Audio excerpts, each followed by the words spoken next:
हरे कृष्णा। तो welcome to Gita 365 the complete Bhagavad Gita study course. तो अभी तक हम लोग फर्स्ट चैप्टर के 19 श्लोक तक हम लोगों ने पढ़ा है। आज पढ़ेंगे हम 20, 21 और 22। तो अभी तक हम लोगों ने देखा कि संजय धृतराष्ट्र को वर्णन कर रहे हैं युद्ध क्षेत्र में क्या क्या हो रहा है। तो उन्होंने बताया कि पांडव के पक्ष में भगवान कृष्ण जो है अपनी दिव्य शंख पंचजन्य उसको बजाया और उसके साथ ही अर्जुन और भीम और युधिष्ठिर महाराज और सारे पांडवों ने अपने अपने शंख बजाया और पांडवों की साइड में जितने भी और योद्धा थे सब ने अपना शंख बजा के अब युद्ध के लिए पूरा तैयार हो गए। तो दोनों पक्ष युद्ध के लिए तैयार हो गए। तो अब हम पढ़ते हैं श्लोक संख्या 20।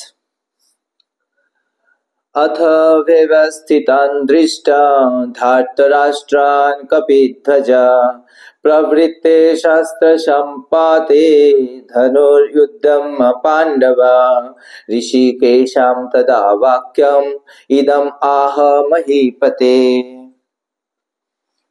तो इसमें संजय वर्णन कर रहे हैं कि अब जो है उस विशेष रथ में अर्जुन स्थित होकर जिस रथ में जो है ध्वजा था और वो ध्वजा में हनुमान का चिन्ह था। तो उस रथ जो रथ ऑलरेडी हमने चर्चा कर चुके हैं कि अग्निदेव के द्वारा अर्जुन को प्राप्त हुआ था। तो उस रथ में अर्जुन स्थित होकर अपना क्या है धनुष उठाया और वो अभी बाण जो है चलाने के लिए बिल्कुल तैयार हो गए। तो इस जो रथ में ध्वजा में हनुमान जी का चिन्ह जो है वो बहुत ही महत्वपूर्ण है। तो ये हनुमान जी का जो है उपस्थित इस रथ में ध्वजा में कैसे कि हनुमान जी एक्चुअली वचन दिए थे कि इस कुरुक्षेत्र युद्ध में वो स्वयं तो उपस्थित नहीं रहेंगे लेकिन ध्वजा में वो रहेंगे। और ध्वजा में रह के वो क्या करेंगे, वो इस युद्ध में जब भीम गर्जन करेंगे और गर्जन करके दूसरे पार्टी कौरवों को भय उत्पन्न करने का प्रयास करेंगे तो उस समय उस गर्जन में हनुमान जी भी जो है अपना गर्जन करेंगे और उसमें शामिल होंगे और उसके द्वारा दूसरे पक्ष को जो है वो भयभीत करेंगे। तो ये हनुमान जी कब वचन दिया था? तो एक बार ये महाभारत में वर्णन आता है कि एक बार जब अर्जुन अपना दिव्य शस्त्र प्राप्त करने के लिए इधर उधर कहीं गए थे तो उस समय बाकी पांडव जो है वो हिमालय की ऊंचाई की ओर चलने लगे और वो बद्रिका आश्रम के पास वहां पे रहने लगे। तो एक दिन द्रौपदी और भीम वो वहां पे अलकनंदा नदी है उस नदी पे जो है कार्य कर रहे थे। तो उस नदी में जब थे द्रौपदी अचानक देखा कि उस नदी में बहते हुए एक बहुत ही सुंदर 1000 पंखुड़ी वाले एक कमल की फूल तैरते हुए आ रहा है। तो जब द्रौपदी ने देखा तो उसकी जो सुंदरता उस कमल का और उसकी खुशबू उससे वो इतना आकर्षित हो गए। तो वो भीम से रिक्वेस्ट किया कि ये कमल मुझे चाहिए, मैं ये कमल जो है वो युधिष्ठिर महाराज को देना चाहती हूँ और इस तरह से कमल और भी अगर मिल जाए तो हम अपना कुटिया में लेके भी जा सकते हैं। तो जैसे ये रिक्वेस्ट द्रौपदी ने भीम को कहा तो भीम जो है तुरंत अपने गदा उठा लिया और चल पड़े इस नदी का जो सोर्स है उसके ओर, यानी हिमालय की और ऊंचाई की ओर। तो भीम जो है एकदम से अपनी शक्ति से चलने लगे और ऊंचाई पर जहाँ पे कोई और मनुष्य नहीं रहते हैं, तो जहाँ पे कोई केवल जंगल था और हिंस्र जानवर जैसे शेर हाथी ये सब थे।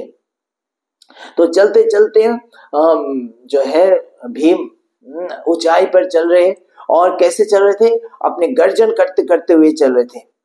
तो भीम के गर्जन से वो डर नहीं रहे थे कि इतना हिंस्र जानवर वहां पे कोई एक भी मनुष्य नहीं था। लेकिन भीम का जो गर्जन सुन के रादर सारे जो जानवर है वो सारे इधर उधर भाग जा रहे थे। भीम के रास्ता जो है एक तरह से क्लियर करके कर दे रहे थे कि वो जा सके। और उनके रास्ते में अगर कोई पेड़ आ जाता, कुछ आ जाता, तो हम भीम जो है ऐसे थोड़ा साइड कर देते। और जब साइड कर देते उनका इतना शक्ति था कि वो जो वृक्ष जो है वो जड़ से उखड़ के गिर जाता। तो वो इस तरह से चलने लगे। तो चलते चलते आगे जाके एक जगह पे पहुंचे जहां पे देखा एक बानर लेटे हुए और उसका पूंछ जो है काफी लंबा है और वो भीम के रास्ते में क्या है, बाधक बन गया। अब भीम जो है उसको लंघ नहीं सकता, मर्यादा के हिसाब से वो उसको लंघना नहीं चाह रहे थे। तो वो बानर से कह रहे थे कि आप रास्ते से हट जाओ ताकि मैं जा सकूं। तो वो बानर उत्तर देता है कि मैं तो वृद्ध हो गया और आप और कहाँ जाना है, आप थोड़ा बैठो, पानी वानी पियो। तो भीम बोले नहीं नहीं, आप साइड हो जाओ, मुझे जाने दो। तो बानर ने कहा कि मैं वृद्ध हो गया, मैं अब हिल नहीं सकता, तुम ही जो है मेरा पूंछ को हटा दो और चले जाओ। तो भीम ने जो है तुरंत हटाने का प्रयास किया, देखा हट नहीं रहा है। तो भीम ने पूरा शक्ति लगाया कि इस पूंछ को हटाने के लिए, देखा एक पूंछ को नहीं हिला पा रहा है। तो भीम समझ गए ये कोई साधारण बानर नहीं है। तो भीम जो है तुरंत उनके पास गया और बोले आप अपना परिचय बताइए, आप कौन हैं। तब ये बानर वो अपना परिचय बताते हैं, वो हनुमान जी है। और हनुमान जी वायु के पुत्र है और भीम भी वायु का पुत्र है। तो जब हनुमान जी बताते हैं तो भीम समझ जाते हैं और वो दोनों जो है भाई है और दोनों भाई का पहली मिलन होता है। और फिर हनुमान जी भीम को गले लगाते हैं, आलिंगन करते हैं और भीम को ये अपना रूप भी दिखाते हैं। बड़ा जो उनका रूप था, जो जिस रूप से वो पूरा सागर को पार करके लंका गए थे, उस रूप को वो भीम को दिखाते हैं। और फिर उस समय वो ब्लेसिंग्स देते हैं कि आपका जो युद्ध है कुरुक्षेत्र युद्ध में मैं रहूंगा और मैं इस तरह से रथ की ध्वजा पे रहूंगा और जब तुम गर्जन करोगे तो मैं भी गर्जन करूंगा और उससे फिर अपोजिट पार्टी को भयभीत कर दूंगा। तो इस तरह से जो है हनुमान जी इस युद्ध क्षेत्र में भी उपस्थित थे। प्रभुपाद तात्पर्य में बताते हैं कि ये जो हनुमान जी का ध्वजा में होना ये बहुत ही शुभ लक्षण था क्योंकि हनुमान जी जो है रावण के विरुद्ध में युद्ध में जो है वो भगवान राम के साथ थे और इसीलिए वहां पे जो है विजय प्राप्त हुआ।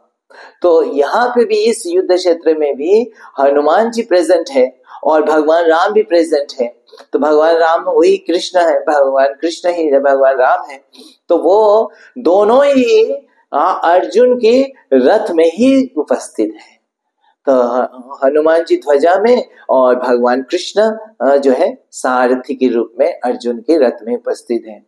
तो इसका मतलब यही है कि अर्जुन का जो विजय है वो उसका संभावना है। और ये भी बता रहे प्रभुपाद कि इस तरह से अलग अलग प्रकार से उनके रथ अग्नि द्वारा मिला है, दिव्य रथ, और उनका जो है घोड़ा जो है गंधर्व द्वारा प्राप्त हुआ और यहाँ पे हनुमान जी वहां पे उपस्थित है ये सहायता करने के लिए। तो इस तरह से पांडवों को अलग अलग प्रकार के दिव्य शक्ति की सहायता मिल रहा है। तो इस तरह से उनके युद्ध की विजय का संभावना जो है अधिक है। तो फिर हम आगे श्लोक पढ़ते हैं, फिर आगे क्या होता है। तो आगे ये है श्लोक संख्या 21 और 22 दोनों एक साथ है। अर्जुन उवाच सेनैरुभयोर्मध्ये रथं स्थापयमयोच्यत यावादितान् निरीक्ष्यहं युद्धकामान् अवस्थितान् कर्मया सह युद्धव्यम् अस्मिन् रणसमुद्यमे। तो अब जो अर्जुन यहाँ पे बोल रहे हैं तो अर्जुन क्या बोल रहे हैं?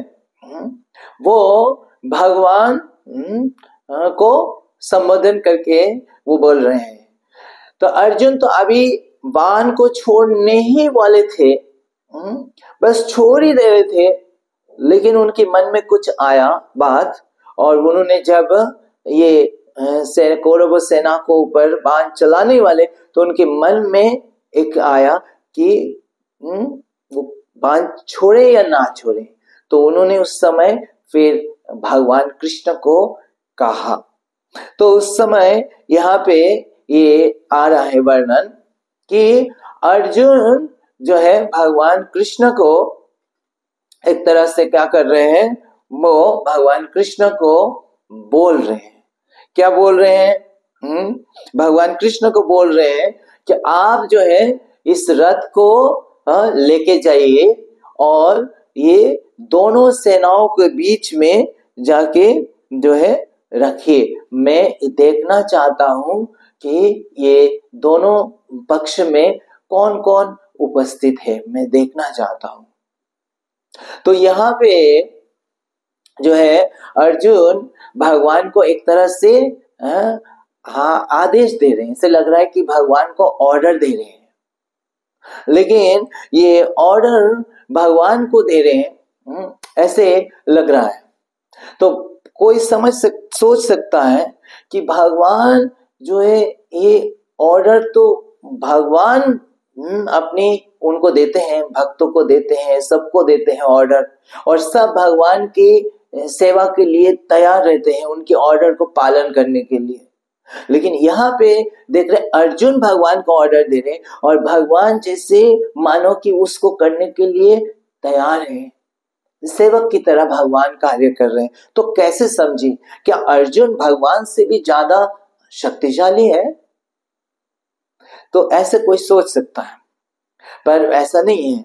इसका जो है असली मतलब यह है कि भगवान तो सबको आदेश देते हैं और भगवान सर्वशक्तिमान है, भगवान से समान और पर कोई नहीं है।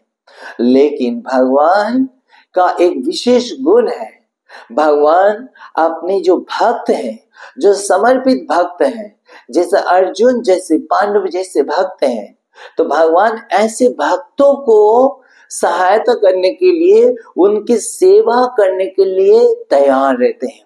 यद्यपि भगवान सुप्रीम पर्सनालिटीज, पूर्ण पुरुषोत्तम भगवान है, उनको कोई भी कार्य करने की आवश्यकता नहीं है, लेकिन भगवान उन भक्तों को सहायता करने के लिए, उनके सेवा करने के लिए भगवान तैयार हो जाते हैं। उनके आदेश को भी भगवान पालन करने के लिए प्रयास करते हैं। तो भगवान को ऐसा भावना नहीं रहता कि मैं भगवान हूं, मैं ऐसे क्यों करूंगा। तो ये जो भगवान के गुण है उसको कहते हैं भक्त वत्सलता, कि भगवान का अपने भक्तों के प्रति स्नेह है। कैसे स्नेह है? जैसे एक गाय है, आपने देखा होगा, गाय जब नया बछड़े देते हैं, वत्स, उस वत्स के प्रति गाय का इतना स्नेह रहता है कि उस समय अगर नया बछड़े को वो क्या करते रहते हैं, चाटते रहते हैं, और आसपास में अगर कोई भी बिल्ली आया, कुत्ता आया, वो एकदम से भागते हैं उसको दूर करने के लिए, कि वो अपने बच्चे को इतना प्यार करते हैं। उसी तरह भगवान कृष्ण अपने समर्पित भक्तों के लिए इतना स्नेह, इतना प्रेम रखते हैं, और उसके लिए भगवान कुछ भी करने के लिए तैयार होते हैं। तो ये भगवान का विशेष दिव्य गुण है। भगवान सर्वशक्तिमान होते हुए भी भक्तों की सेवा के लिए भगवान तैयार होते हैं। और प्रभुपाद तात्पर्य बताते हैं, यही जो लविंग एक्सचेंज है भगवान और भक्तों के बीच में, दिव्य रस का आदान प्रदान है।